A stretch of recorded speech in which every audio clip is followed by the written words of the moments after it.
Olá, meus queridos, eu sou a Carola e esse é o quarto e último relato de um lobisomem que se diz matador de aluguel. Ele ainda conta que com o tempo vai nos mandar mais histórias para o canal. Deixe seu like e se inscreva. Lobisomem versus lobisomem. Eu nunca sei quem é o mandante, quem paga meus honorários, mas eu cumpria conforme o combinado.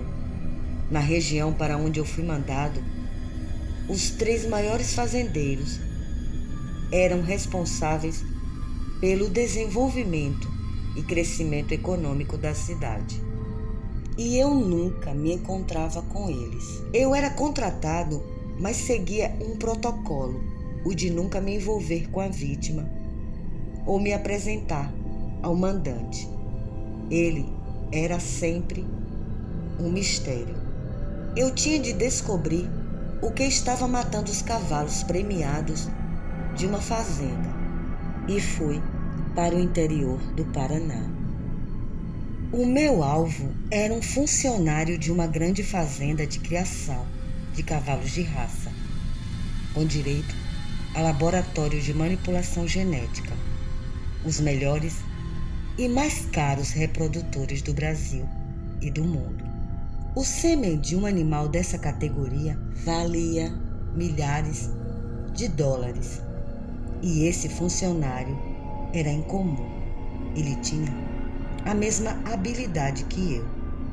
E quando cheguei à cidade, eu recebi um envelope, tudo isso numa caixa postal.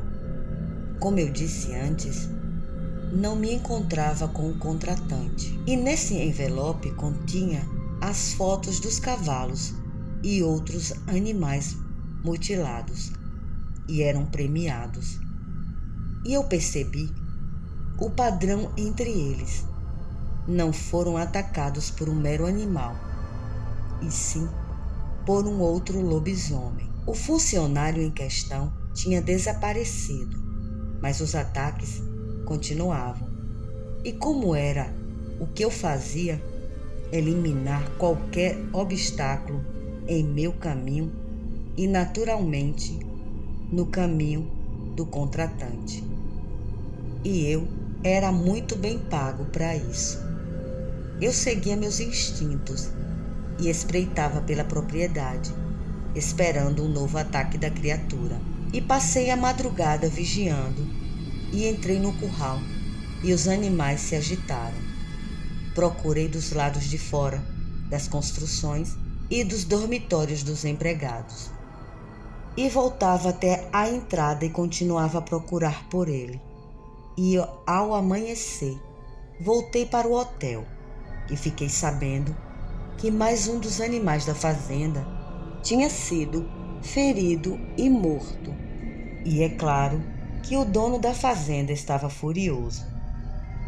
E à noite, voltei a procurá-lo, mas o único lugar que eu não havia ido naquela noite era a casa principal. Mas dessa vez fui cauteloso e me dirigi a ela. E vasculhei a região, e o cheiro de outro lobisomem estava por todos os lugares, e ficava cada vez mais forte na casa principal e nos estábulos. E eu presumi que alguém dentro da casa podia se transformar em lobisomem. E quando eu ia dar a volta novamente, eu ouvi um ruído que reconheci imediatamente, o som de uma criatura semelhante a mim, e fui atrás dela. Durante as buscas, eu sentia seu cheiro forte e azedo. Era um macho, mas não era alfa, um lobisomem criado por um outro lobisomem. E com toda certeza, transformou-se depois de ser mordido. E entrei na mata, depois dos estábulos. Nesses estábulos estavam os cavalos mais caros e os reprodutores mais raros da fazenda, que juntos valiam milhões de dólares. Lá estavam 5 seguranças fortemente armados, e 2 deles estavam caídos no chão e mortos, e os outros 3 tinham em suas mãos revólveres e atiravam na direção de um grupo de árvores, e eu pulei por cima deles e entrei na mata com tudo, cheio de fúria. Dali em diante seria eu e ele. Meus olhos enxergam no escuro e eu vejo as imagens como a claridade do dia e farejo a quilômetros qualquer alvo. E melhor, se ele estiver sangrando. O cheiro de sangue para uma fera é 100 vezes mais forte e é incontrolável o desejo de se alimentar dele. E o coração é o melhor nutriente que um lobisomem pode comer. Comê-lo não é uma questão de sabor. Há no poder de arrancá-lo e comê-lo a vitória sobre o seu oponente. Cheguei e o alcancei. Ele estava de pé.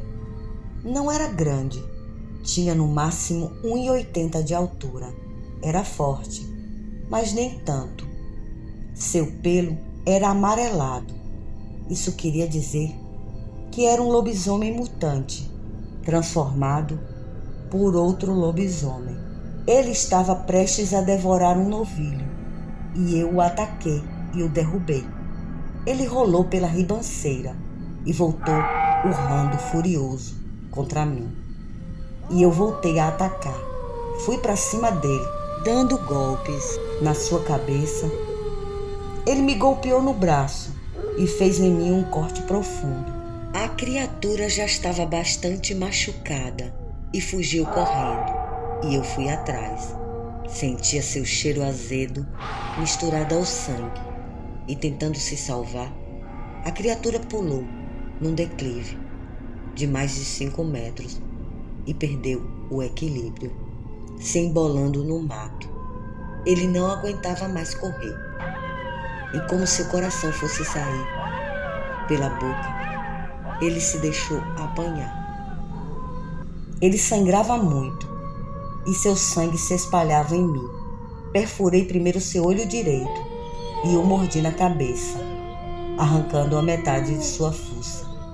Mordi e arranquei sua garra e enfiei as minhas garras dentro de seu tórax, abrindo um espaço até o seu coração, e o arranquei e o comi.